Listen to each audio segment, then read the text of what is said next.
Alright, so I'm selling this 91 Mazda Miata. First of all, it's got the leather ammunition seats and door cards, Nardi steering wheel from an NB, Bluetooth stereo, and other than that, it's pretty much stuck on it interior wise. Top's in good condition, only has a little bit of splitting right here, but it doesn't leak. Let's see, a little bit of fading here on the mirror. It's starting to get a little bit of clear coat fade on the hood. Just normal chips from the high mileage car on the front end. Front splitter, valence. It's got the seal right here. It's a VVT motor from an 05. The original motor had about 80,000 miles on it, and then I rebuilt it with forged rods, balanced the whole rotating assembly, and then it's got an MK turbo kit with a full 3-inch exhaust. It's a just no name brand intercooler piping I just fitted. It actually runs out through here, so it's a little more room because I'm running power steering and air conditioning still. It does leak a little bit of power steering fluid. I do have a intake manifold from a 90 to 2000. I haven't hooked it up yet for the VIX.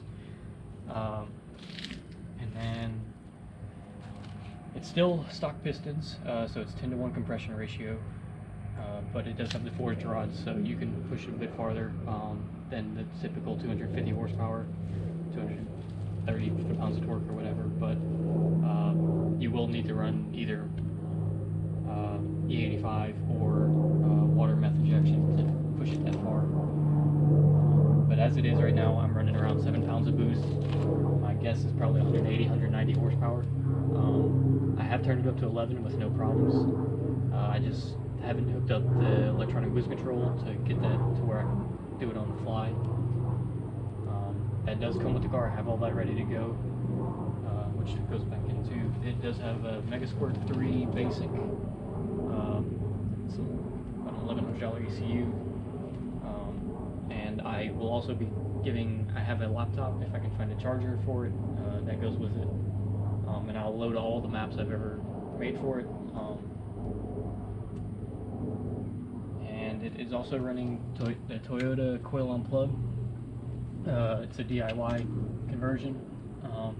And I do have the capacitor on it to prevent burning out coils and less spark blowout. Let's see, what else?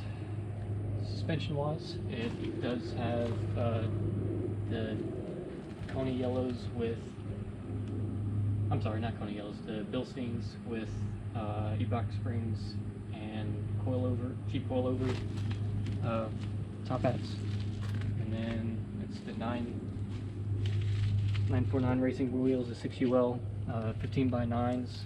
These are brand new tires, literally less than 50 miles on them. And then, let's see, stereo wise, it does have headrest speakers, the Bluetooth that I mentioned before.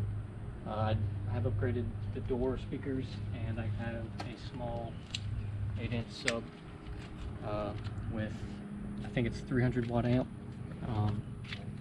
It's bolted in here, but I also put this just in case it ever does come loose. Has original, I guess, spare tire. Really not much else for the trunk. It does have all the tools with it as well. And I think that about covers it. So let's go ahead and get a video of it getting in the car and riding. Go. Alright, so the last thing I forgot to mention was that it does have GT500 injectors, which are around 610 cc's, and so those have, the car's been tuned for that, and it leaves a good bit of headway for more power later. One other little issue is that whenever you press the headlight switch, the headlights will usually go up, but they don't always come back down. I do have a new switch. If I have time, I'll go ahead and change it out and it should fix that issue. And then whenever you're driving, AC does work. It's just that sometimes whenever you come to a stop, it will stall out, and that once again has to do with the tuning. It's not a big issue. Like I said, it works, but this car wasn't really focused on having it as a daily. It was just a bonus. If I needed to, I could use it a daily. It's really built for autocross. But let's go ahead and take her for a spin. She is still cold right now, so this is the first start today.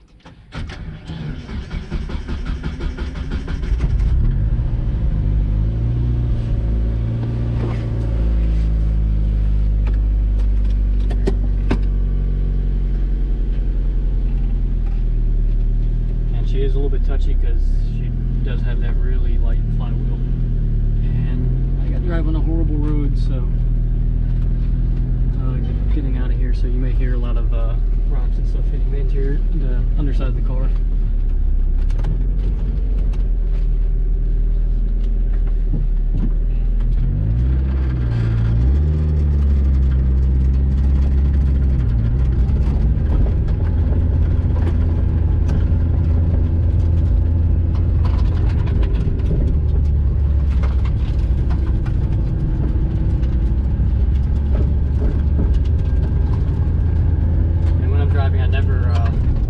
I never get on it until I get up to full temperature.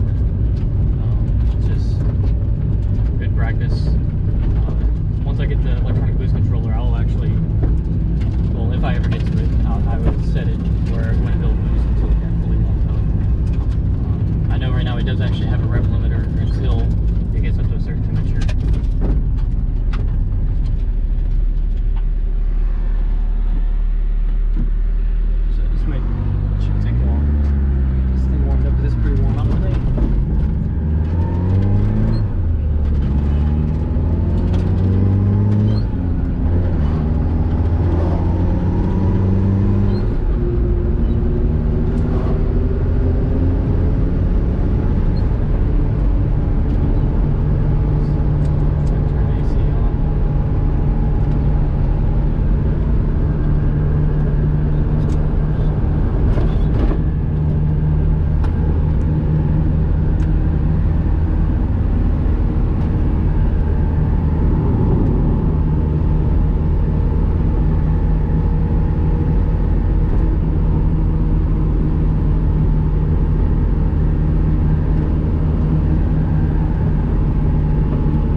AC compressor hasn't kicked on.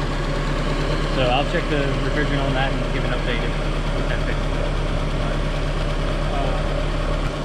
Just for the sound of it outside the car, we're gonna rev it up a few times which y'all see. It's actually not that loud. It's actually a pretty nice mellow tone exhaust.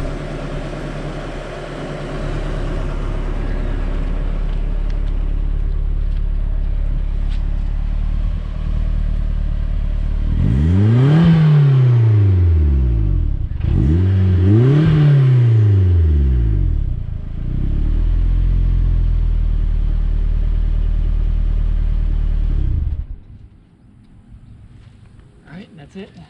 Hope that helps y'all understand the condition and how this car is. So